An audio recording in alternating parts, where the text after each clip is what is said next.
বলতে বাধ্য হচ্ছি, এখনকার তরুণ সমাজ ওই 2টা আড়াইটার দিকে ওই যে কার কার খেলা থাকে ওই খেলাগুলো দেখার জন্য ওঠে, তাহাজ্জুদ পড়ার জন্য উঠতে পারে না।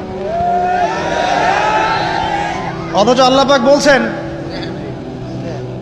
পাক বলছেন কি যে শেষ রাতে আল্লাহ পাক প্রথম আসমানে নেমে আসেন এবং আহ্বান করেন, কে আছো আমার কাছে কিছু চাইবে আমি দিব, কে আছো আমার কাছে রিজিক চাইবে দিব, কে আছো আমাকে ডাকবে আমি তোমার ডাকে সাড়া দিব, কে আছো আমার কাছে ক্ষমা চাইবে আমি তোকে ক্ষমা করে দিব। প্রিয় যুবক ভাইরা, আল্লাহকে মূল্যায়ন করতে শিখুন।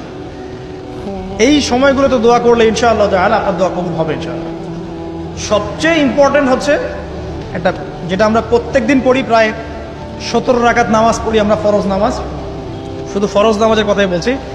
এখানে আপনি 34টা সেজদা করেন, 17 রাকাত ফরজ 34টা সেজদা করেন। প্রত্যেক সেজদায় যদি একটা করে দোয়া করতে পারেন ইনশাআল্লাহ আল্লাহ আপনার দোয়া কবুল। দোয়া কবুল করার কিছু জায়গা বলে দিলাম, বেশি বেশি দোয়া করতে হবে।